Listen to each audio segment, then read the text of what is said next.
Hello, જાગુસ kitchen જર્નીમાં આપ સૌનું સ્વાગત છે.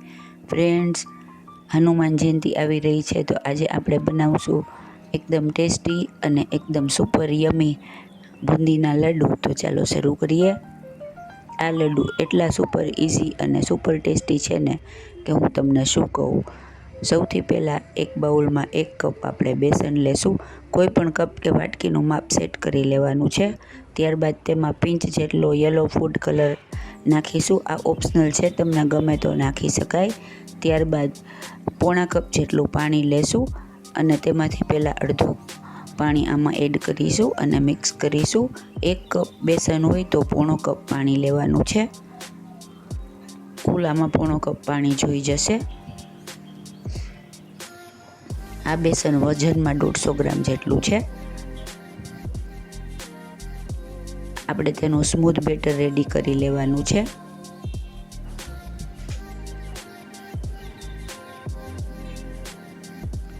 જો આપણું સ્મૂથ બેટર રેડી થઈ ગયું છે.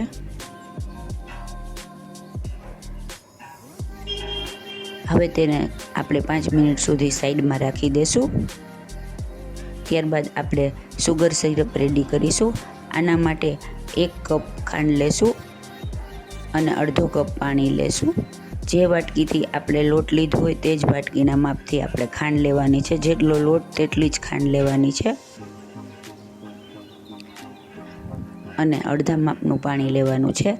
ત્યારબાદ આપણે તેને મીડિયમ ગેસે ચલાવતા રહી અને સુગર સિરપ રેડી કરીશું. મેં 2 એલચી નાખેલી છે. તમને ન ગમે તો સ્કીપ કરી શકો છો, પણ એલચીથી આનો ટેસ્ટ ખૂબ જ સરસ આવશે. ફ્રેન્ડ્સ, આપણે ચાસણી કરવાની નથી, ખાલી સેજ ચીકાશ પડતું સુગર સિરપ થાય ત્યાં સુધી આપણે તેને ઉકાળીશું. સેજ આપણે હાથ અડાડીએ અને આપણો હાથ ચોટે એટલું ચીકણું થાય ત્યાં સુધી આપણે સુગર સિરપ રેડી કરવાનું છે. હવે આપણે તેને સાઈડમાં રાખી દઈશું. બેટરમાં ચપટીમાં સેજ સમાય તેટલો જ બેકિંગ સોડા લઈ અને તેને એડ કરીશું. આનાથી આપણી બુંદી એકદમ સરસ સોફ્ટ થશે. હવે આપણે તેલ પહેલાંથી જ ગરમ કરવા મૂકેલું છે તે જોઈ લેશું. આપણું તેલ આવી ગયું છે.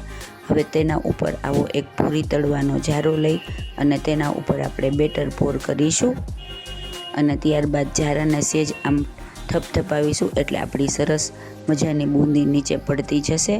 એકદમ મોતી જેવી બુંદી રેડી થશે. જો આવી રીતે જારાને સેજ હાથેથી ઠપકારશું એટલે બુંદી નીચે પડવા લાગશે. ફ્રેન્ડ્સ, આપણે થોડી ક્વોન્ટિટીમાં બનાવેલું છે, નહીંતર તમે જેટલી વાર બુંદી પાડો તેટલી વાર જારો ધોતું જવાનું છે, તો તેનાથી એકદમ બધી બુંદી ગોળ જ રેડી થશે. જો એકદમ સરસ મોતી જેવી ગોળ ગોળ આપણી બુંદી પડવા લાગી છે. હવે આપણે તેને સરસ મીડિયમ ગેસે ફેરવી અને સરસ તળી લેશું.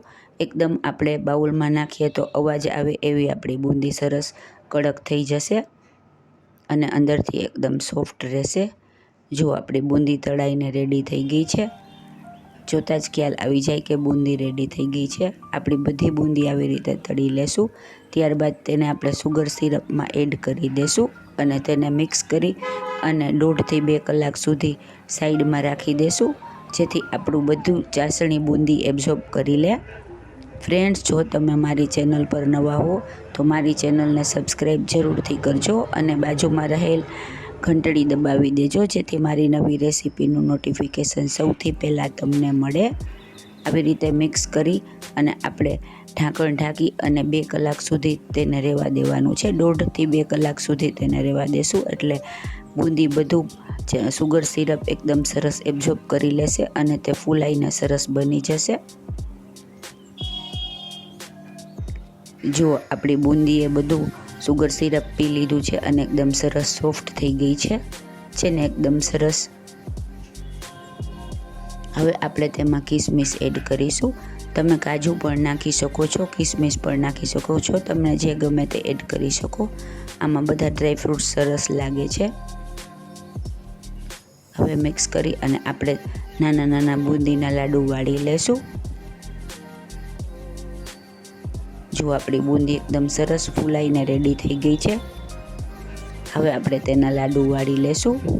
ફ્રેન્ડ્સ, આટલો લોટ લીધો હોય તો તો તેમાંથી 11 જેટલા લાડુ રેડી થાય છે. આટલા માપના 11 લાડુ રેડી થાય છે કે જે તમે એક હાથે વાળી શકો એવડી સાઇઝનો લાડુ રેડી થાય છે ને એકદમ સરસ. આવી રીતે આપણે બધા લાડુને રેડી કરી લેશું. એકદમ મસ્ત અને હનુમાનજી દાદાને ધરવા માટે એકદમ પરફેક્ટ એવા આપણા બુંદીના લાડુ રેડી થઈ રહ્યા છે.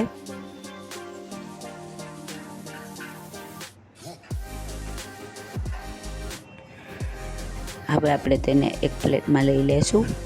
જુઓ, આપણા સરસ મજાના બુંદીના લાડુ રેડી થઈ ગયા છે. હવે આપણે તેને તોડી અને જોઈ લેશું. છે ને એકદમ જ્યુસી અને એકદમ સરસ રસાદાર આપણા બુંદીના લાડુ રેડી છે. હવે આપણે તેને સર્વિંગ પ્લેટમાં લઈ લેશું. છે ને એકદમ જોરદાર, જોતાં જ ખાવાનું અને બનાવવાનું મન થઈ જાય એવા આપણા સરસ મજાના બુંદીના લાડુ રેડી છે. તો તમે પણ ચોક્કસથી ટ્રાય કરજો. એકદમ બનાવવામાં સરળ અને ખાવામાં એકદમ જોરદાર. ફ્રેન્ડ્સ, જો તમને મારી રેસીપી પસંદ આવી હોય તો મારી ચેનલને લાઇક, શેર અને સબસ્ક્રાઈબ જરૂરથી કરજો. ધન્યવાદ.